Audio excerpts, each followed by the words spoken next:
Sandra, buen día, qué alegría oírte. Bueno, es la primera vez que escucho el programa. Siempre te veo en 678, bueno, y vengo leyéndote desde hace realmente años. Creo que te dije mi nombre, es Nora, tengo 61 años.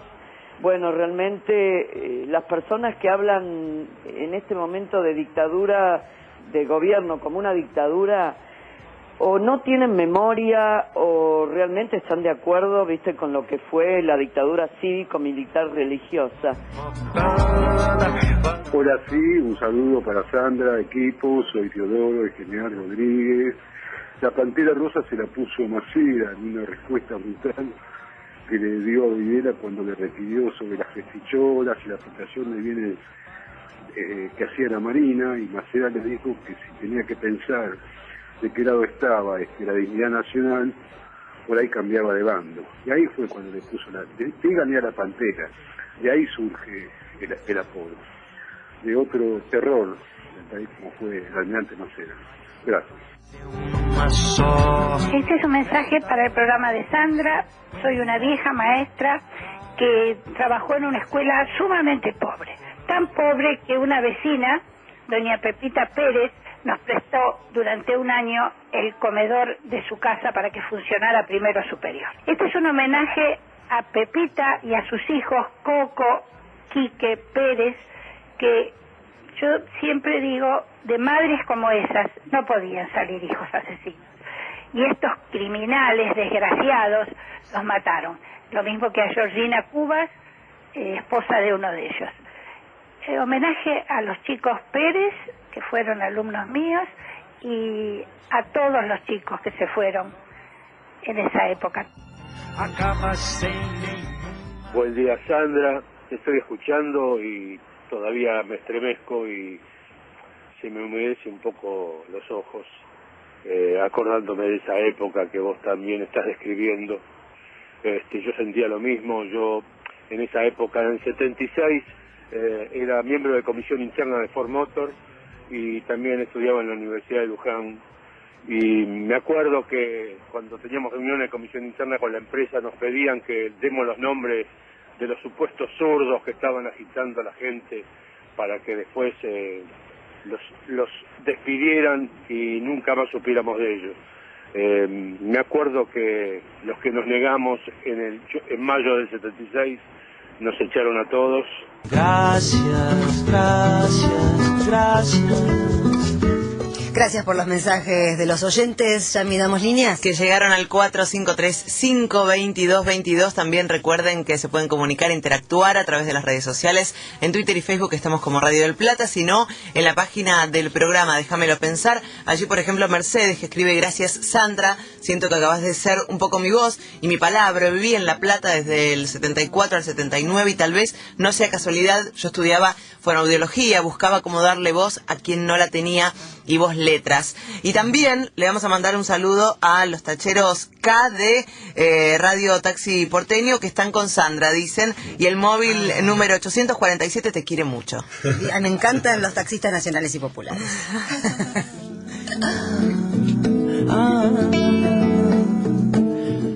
Bueno, ahora nos vamos un poco al exterior, Abelardo. Sí, efectivamente, nos vamos a Europa. Se conocieron esta semana que pasó los datos del primer trimestre de la eurozona y la recesión continúa y se agrava en algunos casos. Algunos datitos: se contrajeron las economías de Holanda, Finlandia, Italia, España, Portugal, Grecia, Chipre y Francia. ¡Epa! ¿A cuánto está ascendiendo en este momento el desempleo en la Comunidad Europea? A 19,2 millones de personas, más del 12%. En este momento Europa tiene más del 12%, con casos gravísimos como España, que están arriba del 20%. Pero digamos que, como todos saben, la economía europea, los dos grandes motores de la economía europea son Alemania y Francia. Alemania en el primer trimestre de este año creció 0,1, nada más.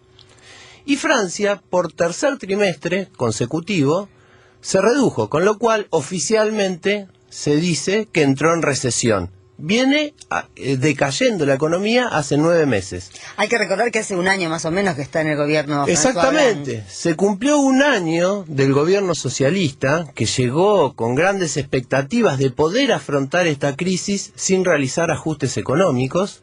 Y esto es lo que decía esta semana, vamos a escuchar un informe de una cadena de noticias europea, lo que decía el presidente francés, el primer ministro, perdón. Pide paciencia. El presidente francés ha comparecido hoy ante los medios para ofrecer una alocución semestral que la ciudadanía guardaba con impaciencia, sobre todo después de conocer los pésimos datos económicos que ha cosechado la segunda potencia de la zona euro en lo que va de año. Francia tiene los medios necesarios para superar esta situación, decía el inquilino del Elíseo. Necesitamos reforzar la economía, nuestras empresas, potenciar la investigación de élite y ser ambiciosos en el campo de la educación. Pero también necesitamos un cambio, continuaba, un cambio en nuestro modo de producir, de transportarnos y de consumir. Debemos ser más ecológicos. Y sí, Francia puede conservar su modelo social, pero debe renovarlo para que sea más eficaz. Mais en le rénovant, en le rendant plus efficace, plus juste. La situación comienza a ser preocupante. El miércoles el país entró oficialmente en recesión y el paro batió un nuevo récord el pasado mes de marzo. ¿Dónde decía esto Hollande? Lo decía frente a José Manuel Barroso. José Manuel Barroso es el presidente de la Comisión Económica Europea. Digamos, por decirlo de algún modo, quien a cada país le va marcando las metas para que no se rompa el acuerdo del euro. Recordemos que esto incluye los déficits fiscales, los superávit fiscales, el comercio intrazona y extrazona. ¿Qué decía Barroso delante de Hollande, bajándole línea? El presidente de la Comisión Europea pide a Francia que acelere sus reformas estructurales a cambio de los 2 años de prórroga concedidos para reducir el déficit por debajo del 3%. Precisamente este miércoles hemos sabido que la economía francesa se contrajo un 0,2% en el primer trimestre de 2013. Francia entra en recesión. Esperamos reformas creíbles, por supuesto, de Francia y de otros socios, porque en Francia hay un problema de competitividad, incluso comparado con otros socios europeos. ¿Les suenan conocidos esos términos? Sí, competitividad, la ajustes estructurales. Ajustes, sí, por supuesto, lo escuchamos 15 años eso. Bueno, reformas exactamente. creíbles piden los tipos. Reformas creíbles. Con ese apellido, ¿no? Barroso. Confianza. Digamos que nosotros, desde Latinoamérica, efectivamente lo hemos escuchado por lo menos una década, la década neoliberal. Y lo interesante de lo que está sucediendo en Europa, entre otras cosas, que tanto los gobiernos conservadores, los gobiernos de los partidos populares europeos, que es la derecha europea, ya sea en España, en Alemania, como la supuesta izquierda, los socialismos, están como pegoteados en el centro en términos de propuesta económica. Y todos subsumidos en cierta tendencia del neoliberalismo. La ola neoliberal que nosotros vivimos en los 90, Europa la empieza a vivir en los 2000 y todavía continúa. Lo que pasa es que para romper con lo que realmente, aquellos de lo que son rehenes todos los países europeos, ya está demostrado que no alcanza con pasar de, por ejemplo en España, del PP al PSOE o del PSOE al PP. Hace falta algo mucho más radical. Exactamente. ¿Y qué está sucediendo? Que las sociedades empiezan a elegir representantes en los extremos. Crece la ultraderecha peligrosamente en todos los países europeos. La ultraderecha crece con un discurso hipernacionalista, xenófobo. Recordemos que todo el tema de la inmigración de África y de Europa del Este genera muchos conflictos sociales en los países europeos. Y también comienzan a crecer propuestas de izquierda que paradojalmente, y esto quizá para nosotros desde la Argentina es lo más interesante, empiezan a usar como modelo Latinoamérica de estos tiempos. Escuchamos a Jean-Luc Mélenchon, que es en este momento el principal opositor de izquierda en Francia. La revolución ciudadana es el movimiento real que abroga el orden actual y es conciencia de su necesidad. Es el desafío político de nuestra época el alumbrar su camino a la luz de las experiencias concretas de ahora, sobre todo las que provienen de América del Sur.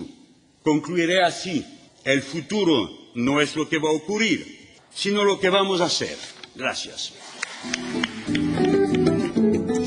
muy interesante escucharlo a Mélenchon hablar de la Revolución Ciudadana. Él toma la Revolución Ciudadana básicamente de Ecuador.